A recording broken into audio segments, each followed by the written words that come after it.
From amazing Brisbane, as well as Sydney, Australia, to the world, wherever you guys are. Today's topic with amazing Andrew Eunson is, sorry, I think I mispronounced your last name. Eunson.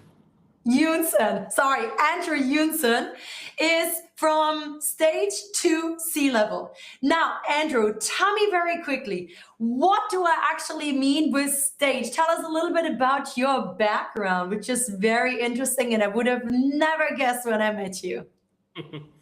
Yeah, thanks, Janine, and a pleasure to be here from sunny Brisbane on this wonderful sort of Easter period, Easter holiday period. Yeah, from stage to leadership. I fundamentally grew up as a musician. From a young boy, my parents exposed me to a lot of music when I was younger, and just by dragging me along to various concerts and things like that from a very young sort of age. So I think I've always had music sort of in the blood. But as it so happened, when I was finishing school and thinking about what I'd like to do and had a bit of a maths sort of brain, looking at engineering and architecture and some of those more mainstream careers, and just sort of suddenly had a bit of a flip where I thought, no, I'm going to follow my passion, going to follow something that I really love, and fell into playing music and fundamentally after that teaching music for quite a period of time. Yeah, that's amazing.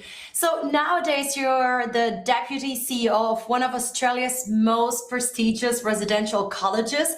I've even visited you there last year, and I still remember when we were having lunch. Guys, I got to tell you this again. Remember, I'm German, right? I just have seen like these Harry Potter movies and like this British kind of style of these kind of like boarding schools, and then I really felt like I'm in a movie when I was in Andrew's college, actually. So, what was one of the moments you realized leadership, not just teaching, was your calling? Oh, that's a great question. And thanks for the comments about the college as well. King's College is an amazing collegiate college here in Brisbane, and there's a number of colleges right across Australia. And certainly, what drew me into this environment is probably fundamentally some of the same reasons why I found myself involved in arts and music, both playing and teaching. I think, fundamentally, this environment is about crafting the next leaders or the next citizens of tomorrow. And I think through my journey in particular, I've been exposed to so much diversity around complexities in systems and people. And I've always, from a very young age, my mum used to say to me, even as a toddler, I would be in the sand pit and most of the other kids would just be sort of playing with their toys, but I would sort of be trying to organize the sand pit a little bit. I'd be sort of saying, well, it'd be best if that happened over here and you do this and you do that. So I think fundamentally for me, I've always had an interest in getting the best out of people. And I think understanding how to pull particular strings in life and with people to actually get the best out of them so that they can find some real enjoyment and engagement in their own lives as well. Yes. So, working with different students and like people in companies, we often use the 16 personality types, MBTI, Global Disc, and we could basically see in your example that from an early age, you already had these specific leadership styles and qualities inside you, right? So, you're a classically trained clarinetist who's jammed with legends like James Morrison. How did music shape the way you lead people today? Great question, Janine. I think I think what we know from leadership is that you have to build a team around you. You can't be an expert. Um, you need to bring certain people with certain strengths together to make a team that's really diverse. and you will only be as strong as that team that you build around you. And if I look at that music analogy again, you know, a lot of the work that I had done was conducting, you know, orchestras and bands and even musicals on the stage, where you are ultimately in control of 100 different people in the moment, and you are trying to get the best out of every single person live on stage, essentially. And things go wrong, just like in everyday life. You come across challenges, whether it be personal challenges, professional challenges, etc. Those same challenges always exist in live performance as well. And it's how you build a team together where you really understand each other's strengths and weaknesses. You can lean into the strengths of others to help the entire team. And ultimately, you have to leave everything on the stage. So what's there is there, and you have to roll with it. So I think that pressure of preparation, the pressure of being ready for something, and putting yourself through the paces before you get to the moment that you have to perform is really an exceptional sort of skill to have, to sort of juggle all the little pieces of the puzzle to hopefully bring it together to bring something to life, whether it be, you know, a program that you're running within a business, or you know, trying to get the best out of young people, you know, in 2026, in what is a very different world to the world that I grew up in. I think really having that deep understanding of what does each person bring, how can they assist the team, and what is their very integral part in that team, whether it be a hugely important thing or even something that's a little bit smaller. It is all an integral part when it comes to putting the show on. Yes. So, how did I actually meet Andrew? That was interesting. Last year, I was just living in Sydney for a month, quickly flew to Hong Kong because Andrew won an award, me too. So, literally, we had met in Hong Kong, and then I contacted him, wanted to stay in touch with him. Yeah, visited him in Brisbane when I was there as well in September. So, for a lot of people who have just gone to normal business schools, universities, or high schools, the concept of these like residential communities, or the kind of like what King's College is basically offering. I remember when you gave me a tour through it, I was wow, there's so much history. Tell me a little bit, you just mentioned nowadays in 2026, like in the life as those kind of college students, and they're not only Australian, they're also, like, you have a couple of foreigners. How has the college life for these students changed? Like, are there specific traditions, like knowing the American way and the American movies? And because I studied in the US, I know there are fraternities and sororities. So yeah, guide us a little bit. Give us some examples on this, please. Before and after. And thanks to you for saying hi to me in Hong Kong. You know, the rest of that story is me walking through a foyer.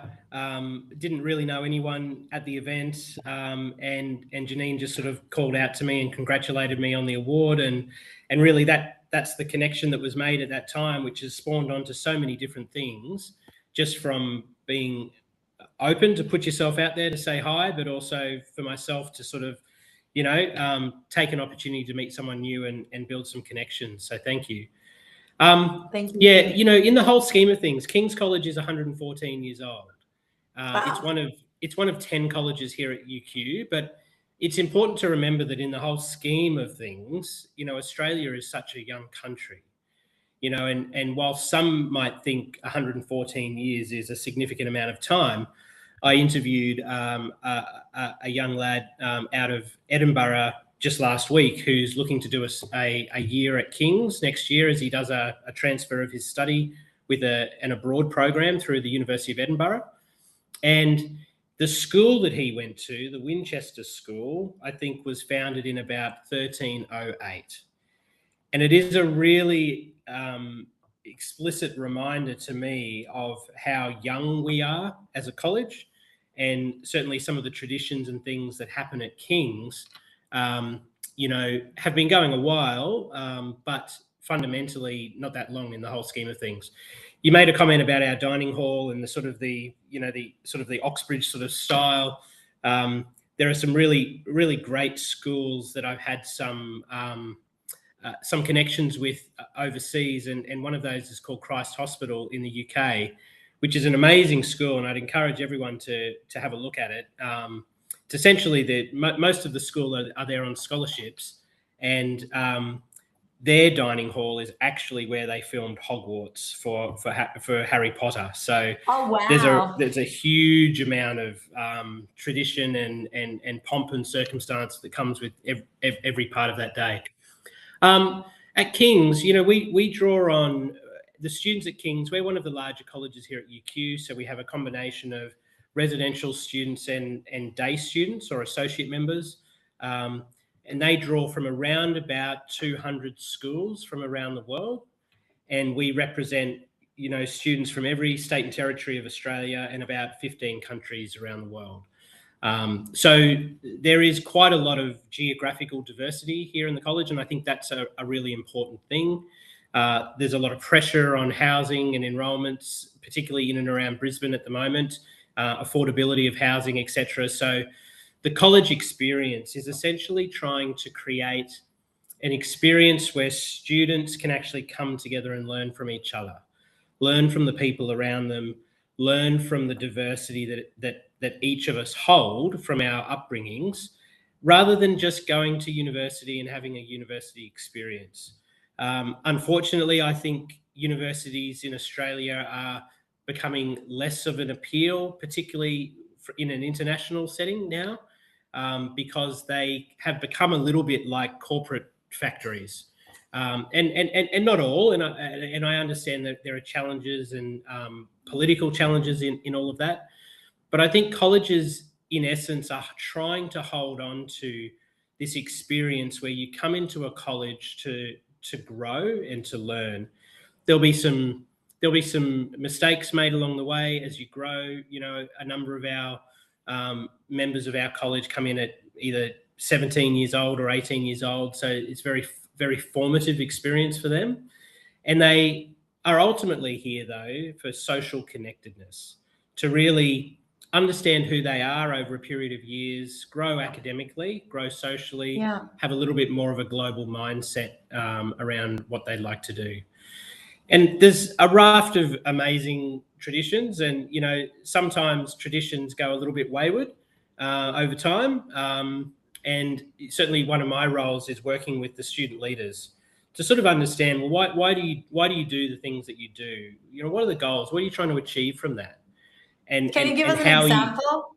Something concrete? I'm not sure if you can talk about it, or at least one. I know you shared a few very stunning ones with me. I didn't know what to say. Yeah, I think a fairly vanilla one is the tradition around O weeks, I suppose.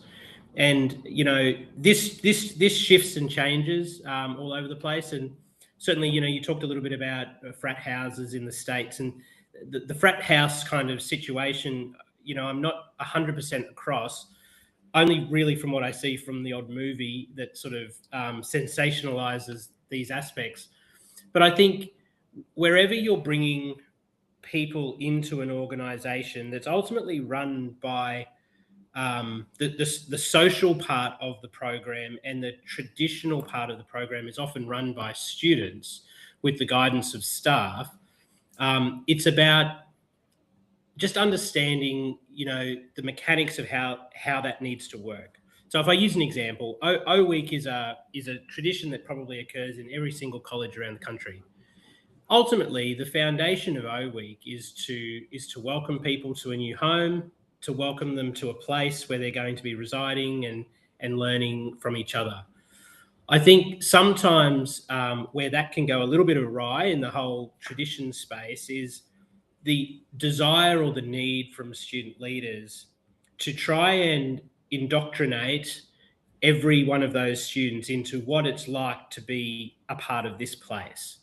And that has been a journey for every college in Australia, and will continue to be a journey, to sort of say to students to understand that people come from various backgrounds, and that's probably been the biggest change in the space over time, is that the borders have loosened, I suppose, and we become a lot more international and a lot more diverse now.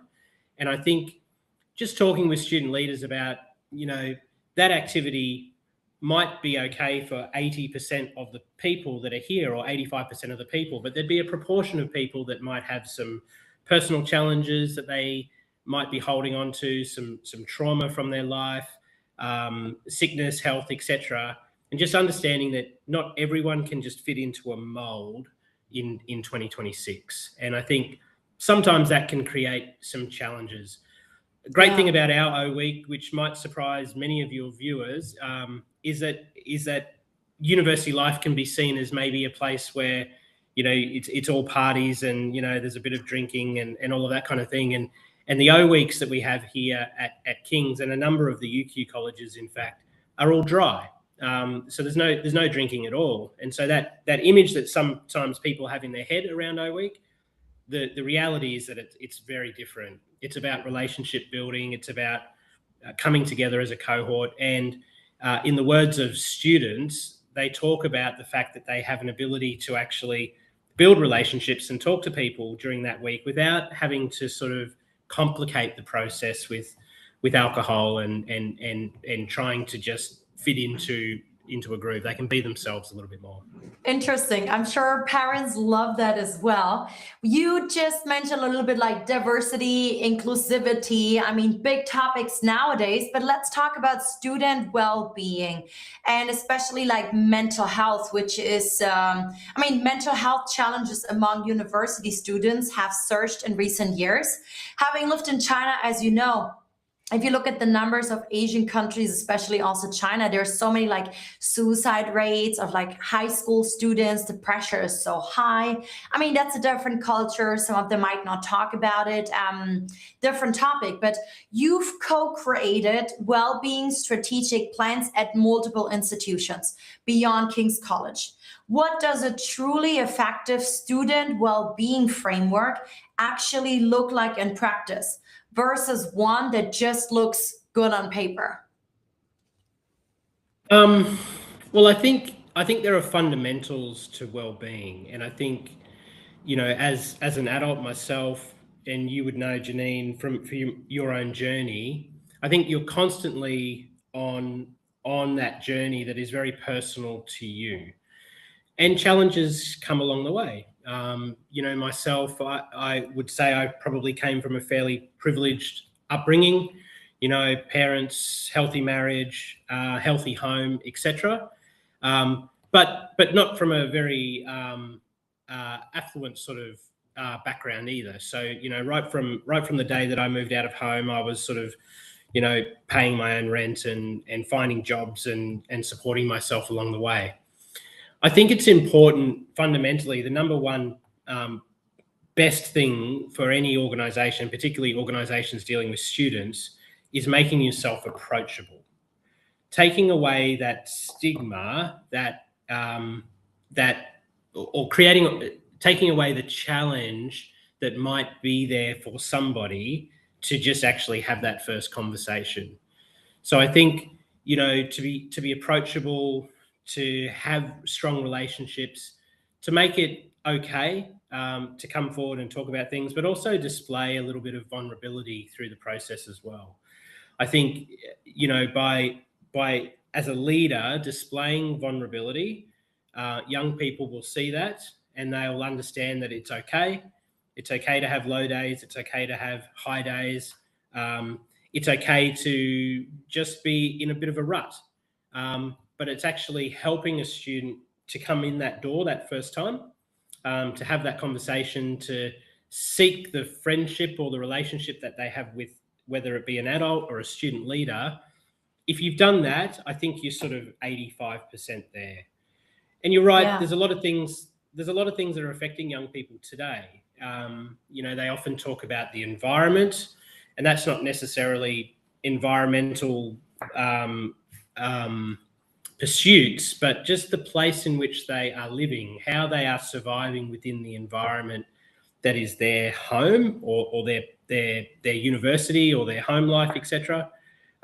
Mental health is certainly up there, and I think it's amazing. I talked a little bit about having a fairly privileged upbringing, parents still together, that nice healthy home.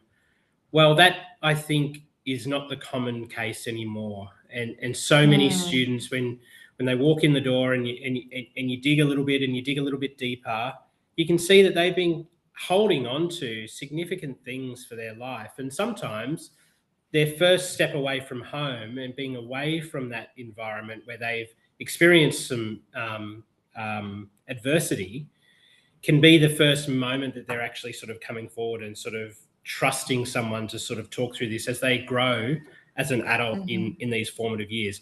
I remember back to when I was 17 or 18, and I certainly hadn't developed this part of my own person yet. But I think stepping away for the first time and trying to sort of go out on your own and lead your own life certainly creates a platform, whilst being supported by others, to really flesh out some of the dreams and goals that you might have, and dealing with maybe a few things that have gone on in your life that you need to stay on top of. Yeah, thank you for sharing that. So your leadership philosophy is create a reason for change that inspires others to join you. Can you walk us through a time you had to do exactly that and what it cost you? Create a reason for change. Yeah, I probably draw back to even some of the work that I did previous to my role at King's in the music education space, and certainly I was working at an institution that was very aspirational around how do we approach music education, and often can be the case where you have a couple of key competitors in the area, and you look to them for how what their trajectory is like in that education space, and you sort of set some goals to sort of try and achieve a way forward. And I think one of the change mechanisms, I suppose, that I looked at probably close to 15 years ago now, was actually creating a system for a school to actually really develop a very diverse music program within a school, to take it from really, a program that sort of centered in and around high school development. You get students who can play instruments and can be involved in music at the later years, but understanding that you have to look at both ends when you're dealing with change. And so I use that philosophy quite a lot in all of my professional life. You want to try and create a goal. Where do you want to achieve? What do you want to achieve, and when do you want to achieve it by? And oftentimes people look at, well, how do I focus on a particular area to try and track that achievement over time? But I think a lot of the time, possibly for time constraints, people forget about the very start. What are you doing at the very beginning of someone's journey, or someone's educative journey, to actually understand that you have that foundation right? And I think the reason why some people avoid this so much is because it takes time. And certainly in the setting that I was talking about, and I remember speaking with one of the leaders at the school at the time, I said, listen, this will work. You just have to give it some time, because as you approach this program here in, say, grade 3 or 4 level, it's going to take 7 or 8 years until those students actually move through this system.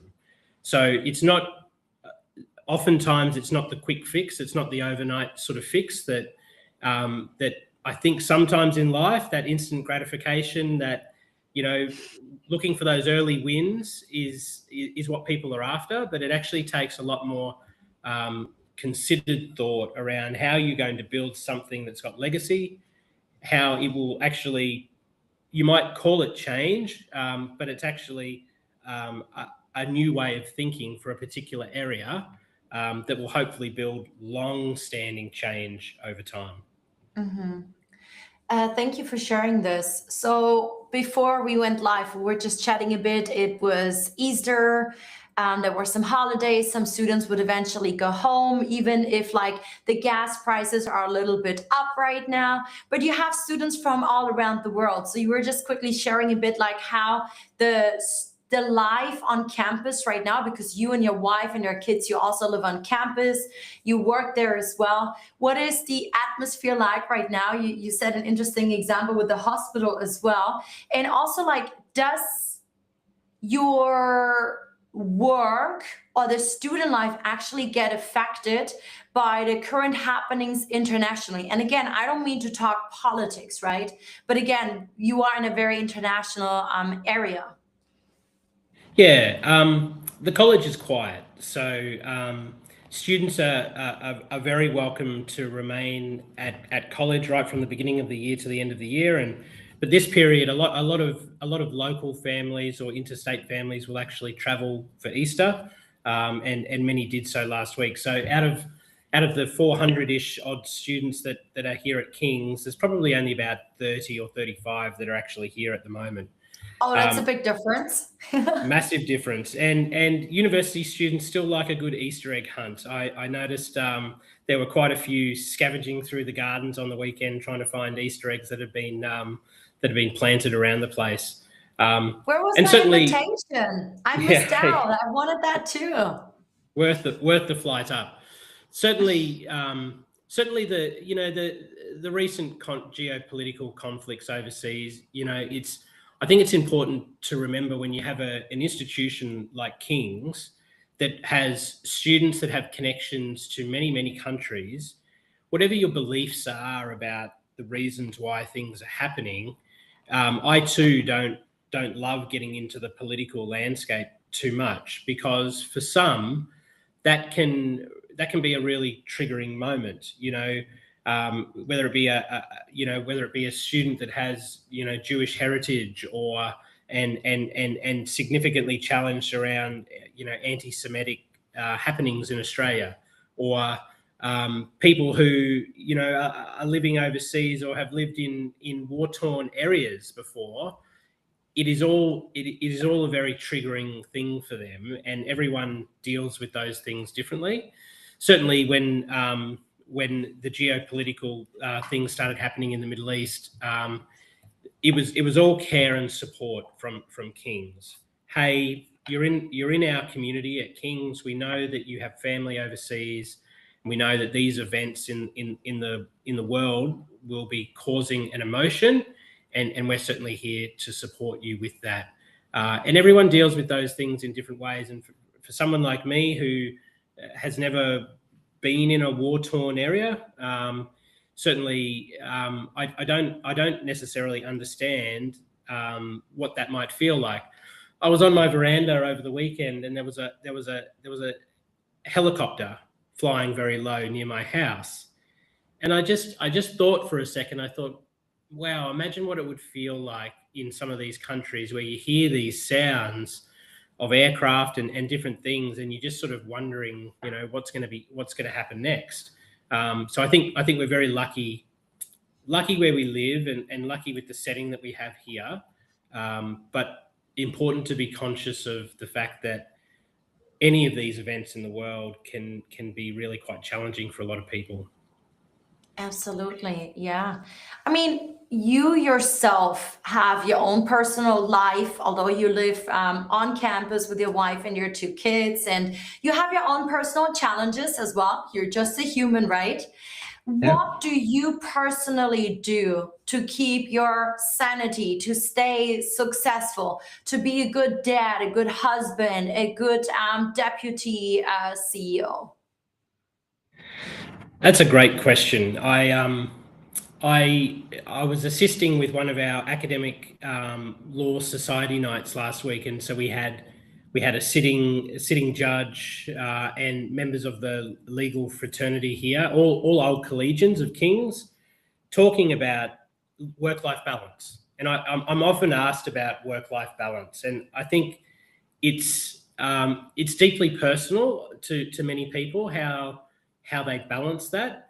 The judge said there's no such thing as work-life balance. You know, if you want to be successful, then throw 110% into what you want to do to be successful, and ultimately something will be neglected through that process, whether it be, you know, your children or your family or your health or your fitness and things like that. I've always used an approach around work-life balance that sometimes doing work can create the balance that you need for when you actually step back into the home environment. And certainly for me, you know, my commute is all of about a 2.5-minute walk from my office to my residence. And so sometimes there's not a lot of distance between, you know, family and work. And so I think it's just about, as you grow and mature in life, understanding when the pressure's coming on and what you have to do to deal with some of those pressures. Certainly from a professional standpoint, there will always be something to do. You know, you're never going to get the to-do list on your page to ever be empty. You know, and if you have a brain like mine, a little bit, Janine, you know, as quickly as you're wiping things off your list, you're adding things to the bottom of the list, and the brain is sort of moving 100 miles an hour all the time. Personally, though, I mean, you know, time with children is really important, and certainly I've got a 3-year-old and a 5-year-old, so it's very much the painful years as much as it is the really beautiful years as well. And you know, I had an interesting moment here last week where I was dealing with a significant issue with a student here at the college who had a bit of a challenging upbringing and home life. But it was actually the reminder that I needed around what I need to do as a dad to be as present as possible in this amazing, beautiful period in my kid's life. And I was prompted on that day, and I left the office, and I went to Brady's whole school assembly as a new prep student, and it was that smile that he gave me as I walked into the hall, and he saw me, and he gave me this big smile where that just made it all worthwhile. And it's really important to remember that. My wife Chelsea is super busy. We're both working full time. You know, we have this calendar in the house that is just this absolute scheduled mess of commitments, and then we realize that we're double booked and we need to find a babysitter for this, that, and the other. So it's always going to be busy, but I think it's important to find those little things in life that give you that enjoyment. For me, believe it or not, it's water skiing. It's getting out on the water, enjoying the sunshine, enjoying the environment, and spending time with family. Other things that, you know, I need to sort of reset in my life and my professional life. Yeah, thank you for sharing this. So you've recorded and performed alongside some incredible jazz and pop artists. Looking back at art programs in school and colleges, they're very often like the first things that are being cut when budgets are tightened, right? What's your argument for why they're non-negotiable? Especially, again, coming back from China, like anything like creative is not as much supported as, for example, in Australia or in the US. Yeah, certainly, and particularly here in Queensland as well, over the past 10 years or so, there's been a lot of changes to how the academic programs work, particularly in senior school. And unfortunately, it's meant that what used to be the case, where you would choose subjects that you enjoy and you know that you'll do well in, and then that would be the platform then to get a score like an ATAR or an OP score, what used to be an OP score, and you go off into your undergraduate study or your trade, etc. Unfortunately now, there's something in the academic world in schools called scaling, and certain subjects scale higher than others. And so what's happening now, and what has been happening for a period of time, is a student like me at school who would have chosen music and music extension as an example, because they were the subjects that I had a lot of passion for, had a lot of natural talent. It came fairly easily to me. Students are now saying, well, I want to be a doctor, I want to be a lawyer, or I want to work in finance. So actually studying drama in year 11 and 12, or studying music in year 11 and 12, won't assist me to scale my score to the degree that I'll probably need for that entrance.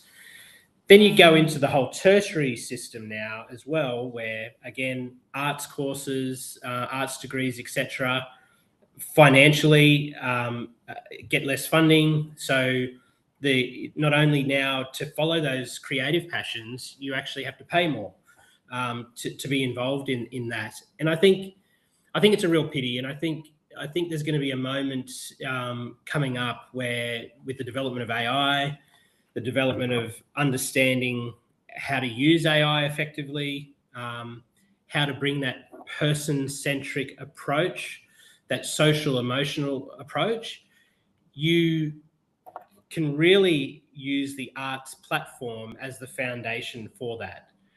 Yeah, back many years ago, I used to teach a drama course in a high school, in an all-boys high school. It was grade 9, and we would do various different things. We'd do improvisation and clowning and Shakespeare and all sorts of things. And I apologise to all of those young boys who I taught many years ago Shakespeare to, because I'm sure it would have been not the best teacher to have for Shakespeare, but the improvisation activities that we would do at that age really allowed a young person to test thoughts and ideas in a safe space. And I think if you don't create a platform, whether it be an artistic platform or some other platform for young people just to experiment, maybe say the wrong thing from time to time, maybe go over the line and then come back again and understand why that might have been a little bit over the line, you're coming into a university and a professional life where you haven't really been exposed to those cues around what is appropriate, how do I get the best out of people, how do I let people see my talents as quickly as possible, how do I hook them in. So I think that's a real pity around the arts education space in Australia. I think there's still a platform there. Mm-hmm.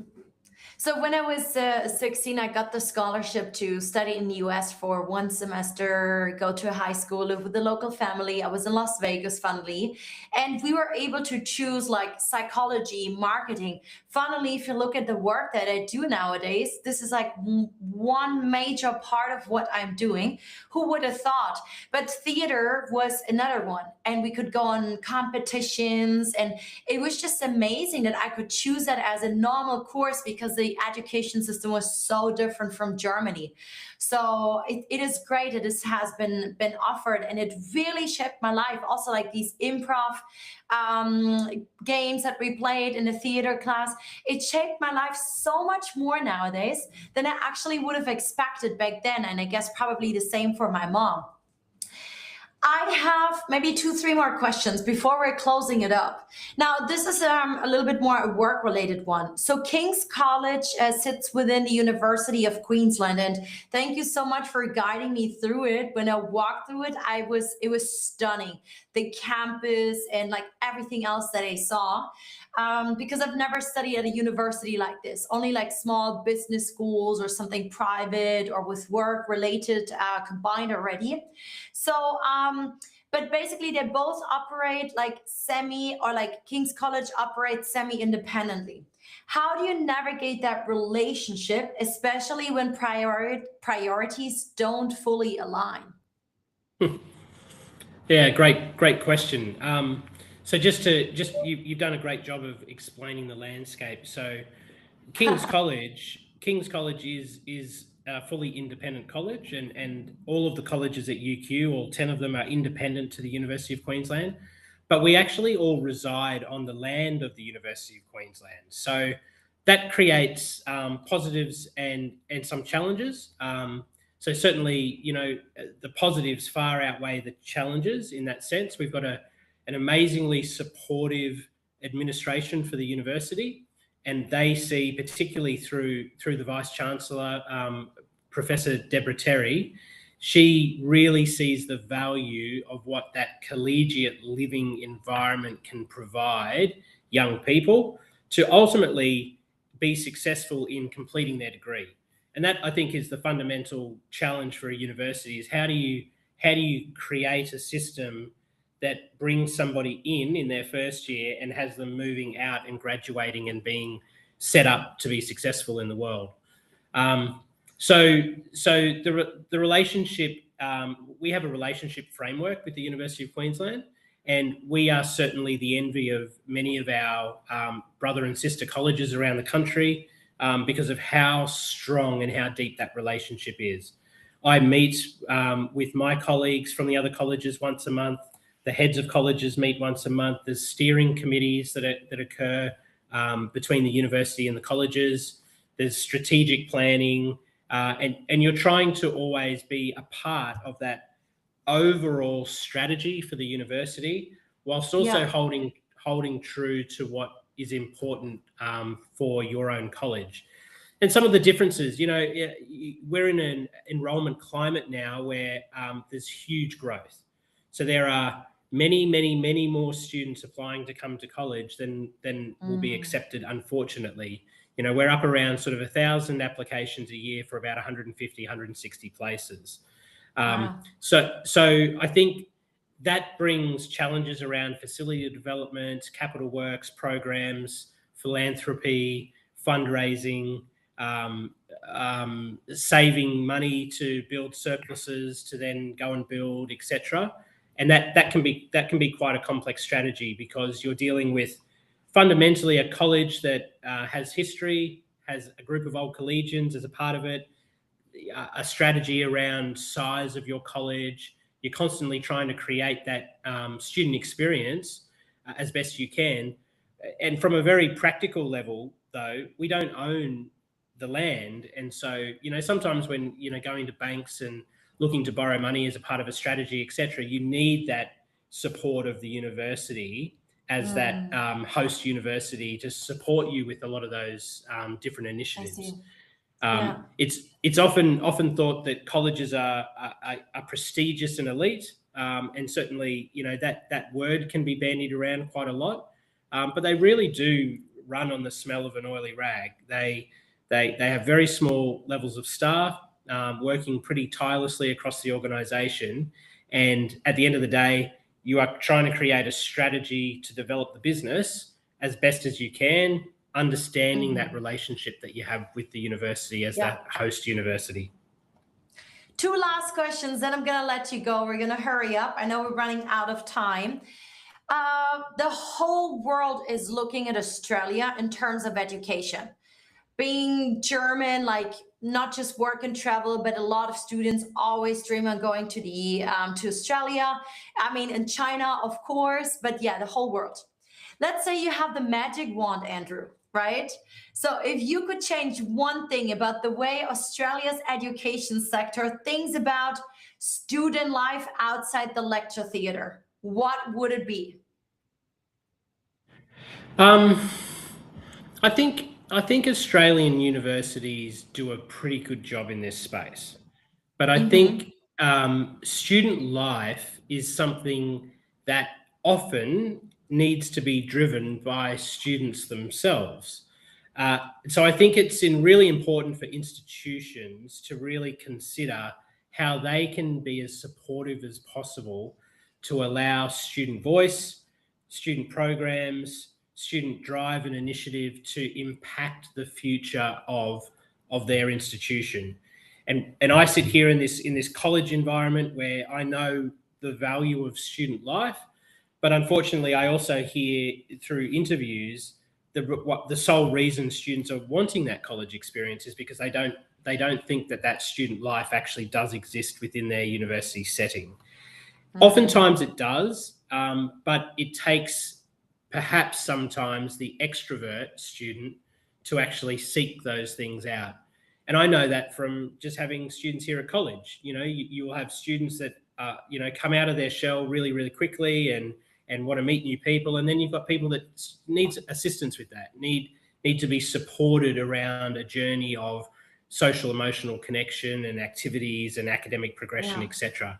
So I think if I had a magic wand, I would certainly think about how does the funding landscape for universities sit in 2026, and what have we lost along the journey? We have ultimately made a system that is extremely expensive for young people and just creates a whole lot of barriers. And unfortunately, I think in some instances, it's just moving the classes further away from each other. And whilst there's a number of great programs in universities around regional remote, and certainly the University of Queensland has this amazing Queensland commitment, again, you have to have your institution set up to be welcoming and a place where people coming from diversity will feel like they've found a place and a home. And unfortunately, I think the engineering lecture finishes and 600 students stand up and walk outside of the lecture theatre, and you're sort of left a bit kind of, I don't really know what to do here. How do I build relationships? How do I meet new people? And that's just from within your own faculty. And I think that's, I think universities could really look at what those student life programs are in colleges and actually weave some of that into what they're doing. And again, I think we're in a great place here at UQ, probably well known in Australia to have one of the best student life experiences, but I think there's still a number of ways in which that could be improved into the future. Yes. Okay. Last question, Andrew. I started Business Meets Life because I think a lot of people need more role models. In my opinion, you're definitely a role model and inspiration for a lot of people out there, what you've achieved, where you've come from, where you are now. What do you think has been your biggest failure or mistake in life? And also, what has it actually taught you? Or why was it actually good that that bad thing had happened? Yeah, I knew there'd be a failure question come up in this podcast, and there's just so many. Like, honestly, there are just so many things that happen in life that you sometimes I don't ever really view them as failures anymore. I wrote a note down here to say failure or learning. I think with every single strategy, whether it be a personal or work or friendships or relationships, etc., there are always going to be significant failures along the way. I think for me, to give you something here, because I was really sort of racking my brain for what's that example that I want to give. I think for me, it's about understanding that you have to have some type of pivot, and whether you call that a failure or a pivot of strategy or a learning and then a respond, you have to always be reflective around what you think is the best thing to happen. And going right back to the start of this interview again, who are the people around you that may have the skill sets to actually build into that journey? And there's been many examples where, particularly in my younger career, where I've gone in hard. I've gone, right, this is how you fix this right now. And, it's fallen apart. And I think in retrospect, why did it fall apart? Probably because I didn't create the narrative. I didn't create the journey of igniting a desire of where we want to be. And I think appreciative inquiry, a very well-known technique in the pos ed space, taught me a lot in this space. It's sort of understanding, well, where do you want to go? How do you want to get there? But ultimately, how do you bring people along on that journey with you to get there? And I think that's all of my failures in my professional and personal life have been probably founded on, okay, that didn't work. Okay, and just straight away picking up the pieces and going, well, what didn't work and how do I actually move this forward now? I'm sorry I haven't think given that- you a very explicit example there. But I think it shows a lot like the mindset that you have. And a lot of the answers you've given us today, it always goes back to people, team, empowering others, helping them, like integrating them, helping them to initiate something themselves. Like we see so many of the leadership skills that you have and that you're actually a natural leader beyond of like, of course, you having trained yourself. But yeah, you're definitely a role model leader in here. Thank you so much for making time. So who knows, maybe someone of our listeners wants their kids to apply at King's College in the future. So yeah, I appreciate you a lot. Happy to stay in contact with you. You're amazing. Keep it up. And for everybody else, if you love today's episode, please subscribe to Business Meets Live on YouTube. Later, you can find the episode also on Spotify. Share it with your friends. Like, comment. Thank you so much. All the best, Andrew. Thanks so much, Janine. Great to see you again. Thank you. Bye, guys.